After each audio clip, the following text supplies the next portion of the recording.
Here in Medjugorje, you know that every second day of each month, Blessed Mary giving us messages and she telling us to be apostles of love. Mary Smil is apostles of love.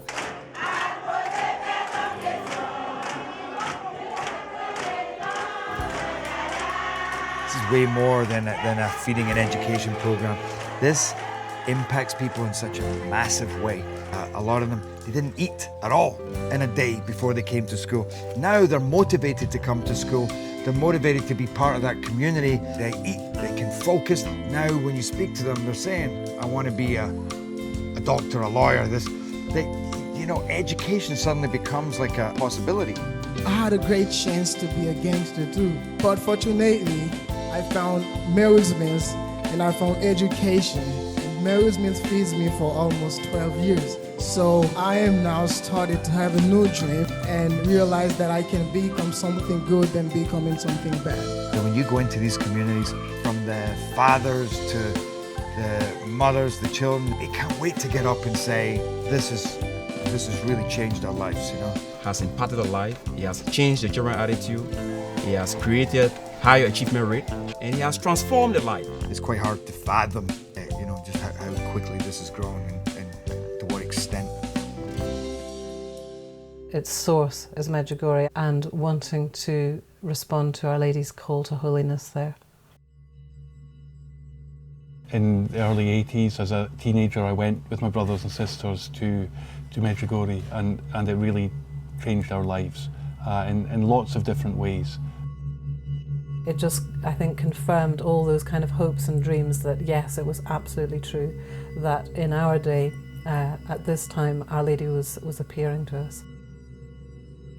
It was the grace of knowing that our Blessed Mother was with us, and the grace of knowing that our whole life in some very subtle way was going to change. We knew from that very first visit that there was going to be a fundamental change in our life, and all that we had to do was to trust our Blessed Mother and to do God's will on a day-to-day basis, and it would unfold for us what exactly she had planned. And one of those ways that my mother and father felt that God was asking them to turn our home into a retreat centre, into a family house of prayer.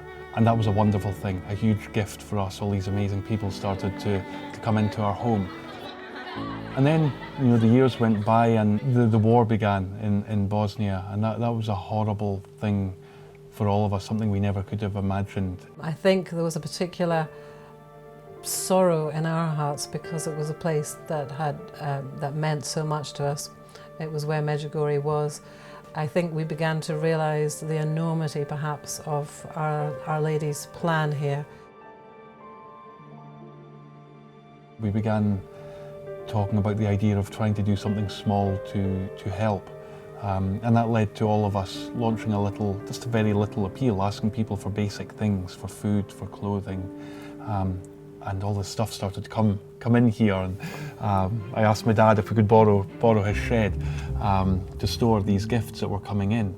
And somebody gave us an old Land Rover, and we loaded that up and we drove to a refugee camp near Medjugorje, and we delivered the aid. When I came back home here, I found this mountain of food and clothing piled up here and continuing to pour in. So at that point I prayed about it and I thought about it, and I decided to give up my job, and I sold my house at that time, and somebody gave me a truck, and I just simply began driving back and forth to Bosnia.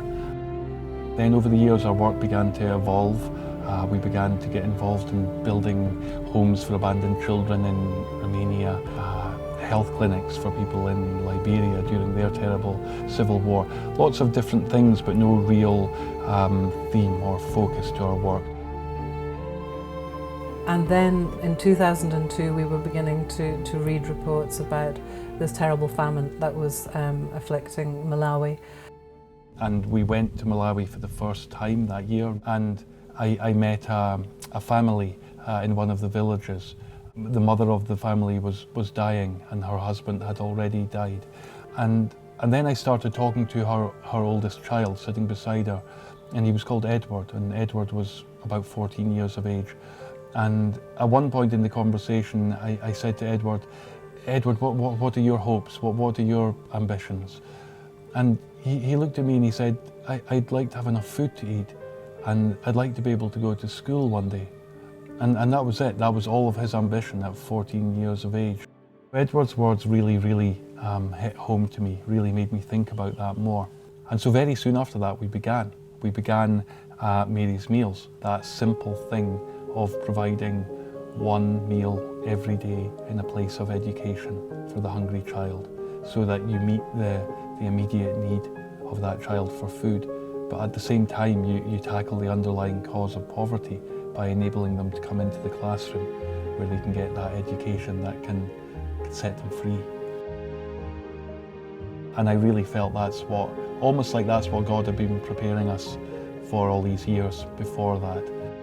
I'm so happy that Mary's Meal exists, because knowing Blessed Mary, staying with her so many years, I learned how mother she is, how much she's suffering because of us. And I am sure that she's smiling when she looking Mary's Meal, because they're helping for those who are really need. It is an amazing thing to think that today well over 1 million children are eating Mary's Meals every day.